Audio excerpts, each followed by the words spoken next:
Hi everyone, welcome back to JP WHU TV. It's nice to see you. I hope you're keeping well and having a good weekend, guys. Here is my full-time thoughts of West Ham United 1, Brighton and Hove Albion 1. But as always, this video is sponsored by the channel sponsor, 3retro.com. Please click the link in the description below that will take you directly through to the West Ham section of their website, where you can purchase some really nice retro gear, as you can see from the icon that's up here. And if there's any Brighton fans watching, you can see there's nice retro gear in there as well, along with track jackets, polo shirts, sweatshirts and t-shirts in the claret and blue, so go check those out as well.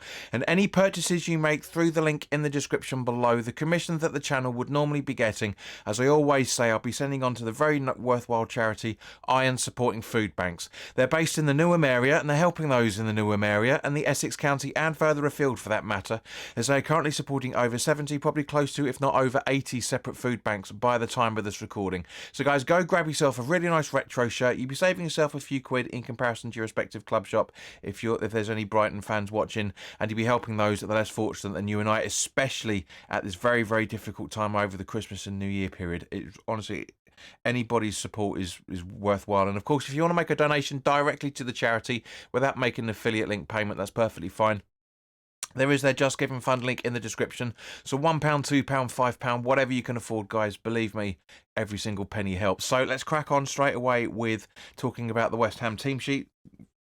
Fabianski remaining in goal with unchanged from Bournemouth. Emerson at left back, Kilman at left centre back, Mavropanos at right centre back, and Wan-Bissaka at right back. It looked like we were just having Alvarez in the defensive midfield positions, with Kudus, Souček, Paquetá and Bowen with supporting Füllkrug up front. Now, which is a great idea. The guy needs time. The guy needs patience from us, and he needs the club support. And he wasn't brilliant. I'm not going to lie, Füllkrug, he wasn't brilliant. But then again, for the majority of the first half, neither were anybody else for that matter. You know, Bowen had some good chances, a couple of good chances at the first half. You know, Brighton were very timid in the first half. Really, I thought very, very, very timid, which is understandable, bearing in mind they lost 2-1 to Crystal Palace the weekend before. I thought they played well, but again, just some really dodgy tackles, as it always is. We'll come on to the second, talk about the second half tackles in a minute. But honestly, we're getting better. I know it looks crap, you know, when you're watching it live, either on telly or live at the stadium. But our movements were slightly better. There's conversations still aren't taking place to the level of degree that I would expect them to be able to do. You know, the communication is getting. You could argue it's getting worse, actually. You could argue it's getting worse. But at the same point, guys, I do think that we are making progress, as Fabianski has said post-match. Which, again, questions. I haven't seen all of the videos, but questions why Bowen hasn't had a post-match interview. If he has, hands up, but I haven't seen it yet. And you know, as a result of this, guys, you know, it's just, we went in at half-time 0-0, and I'm kind of thinking, okay, all right, it's not brilliant, but it's, you know, we've seen worse than this, especially in the last few weeks. We've seen worse than that. There have been some good moments out of it, but you know, coming into the second half, Tabita comes on for Mavropanos, which, by the way, actually did very well, very well. Yes, he made a mistake, of course. Yes, he does. But prior to those and after that, he made some fantastic interceptions, some good clearances. There's a player in there. We just need to get rid of that error that he seems to be running around his DNA. Do you know what I mean? He's honestly, I really, really do like him as a player. Now, at the time, when we conceded that goal on the 50th minute, I thought at the time Tabita would give him the ball away. Actually, watching the replay of it, the extended highlights on Match of the Day, it's actually Emerson that gives it away. Yes, you can argue it's a foul on the goalkeeper, 100%. We were saying that all the time, right at the time. Even, you know, because it happened on the other end of the pitch, and we're going, that's a foul on Fabianski, surely. And yes, whomever is in the goal could make a bit more of an effort to rather watch the ball roll through. So there's that as well, for that matter. But what I love about this West Ham side is we didn't give up. Right? Absolutely didn't give up. On the 57th minute, Somerville comes on for Füllkrug. The tempo of the game absolutely changes. Totally changes. Somerville just brought a burst of life into the side, and we go 1-1 honestly, literally within a minute of that. Fantastic run from Bowen. Great save from the goalkeeper. Obviously, Fabianski made a brilliant save from Matoma's effort in the first half, by the way. Just remembered about that. But yeah, Mitoma was very, very, very close to being sent off. He really he should have been booked because he was nipping at Bowen's heels quite a fair bit, and he didn't really get booked until he didn't get booked at all. But he was hitting. I love Mitoma. I think he's a very, very good player. I would love to have him at West Ham. I really, really would. If Kudus is going to be sold, which I doubt, no one's paying 100 million plus in January. It's not happening. But if it does, I would take him. I'd love to have Somerville and Mitoma on the wings. Man, that would be lethal. But anyway, but yeah, so great run by Bone, great save, and then Kudus on the rebound, jumps up, headers, bam, it's 1-1, and the place goes absolutely fucking crazy. It was brilliant, a cracking goal. It's the sort of thing that Andy Carroll would have done if he was still with us in those days. You know what I mean? There's that attacking intent from the players, so you can't criticise Kudus' intent for scoring. He plays fantastically the majority of the time. Yes, okay, gives the ball away no more than anything else. Paquetá wasn't exactly the best of shapes either, for that matter. So Ollie Scales came on for him himself. Now I do, and also Rodriguez came on for Alvarez as well, and Soufal came on for Emerson at the same time as Scales. Now I do take issue with being 1-1 with 20 minutes to go, and we slip to a back five. I'm not happy with that at all. Yes, I get it.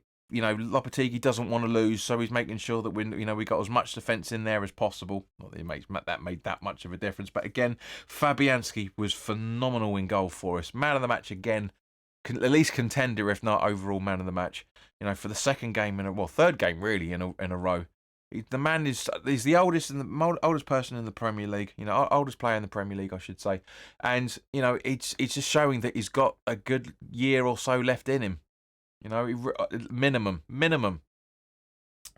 He's just so agile. He really is good. He's such a good player. He really, really is making a case to have his contract extended in the summer. He really genuinely is. But overall, I say that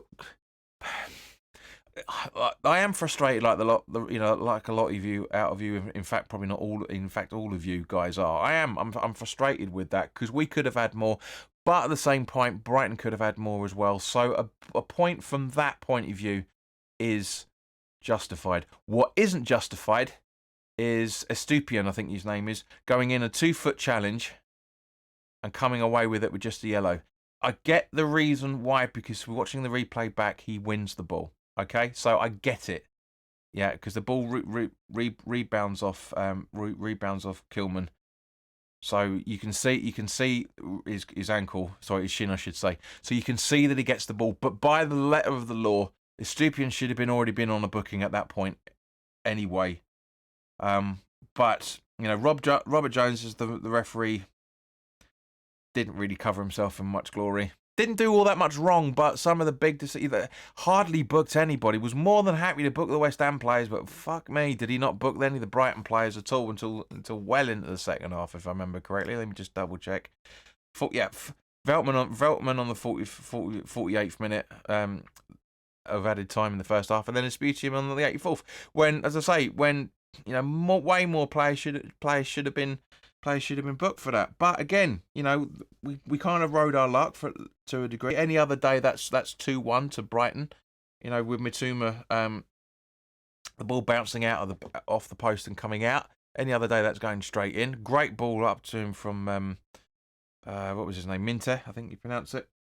So yeah, we rode our luck there. But at the same point, guys, looking at the Premier League table, it's not as bad as everybody's making out. Right? We played 17 games. We're 8 points from relegation, and we're 8 points from 5th or 6th, if you want to look at it that way, because of the goal difference as it stands at the moment.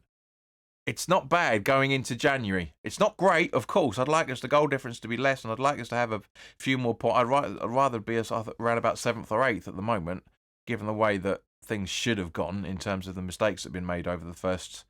Pretty much we're just under halfway through the season now. obviously because we've got Southampton on Boxing Day and Liverpool just before New Year's.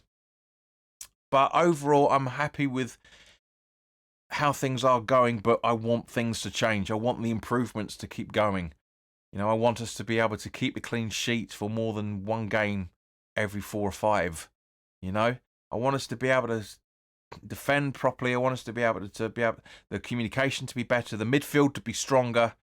Because the Brighton cut through our midfield like a hot knife through butter yesterday.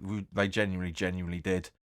And it shouldn't be like that. With all the talent we've got in midfield, and I'm not just saying about Bowen and Paquetá, but I'm talking about just everybody that we've got. Alvarez, I know he's with restraining himself because he's bookable on a regular basis.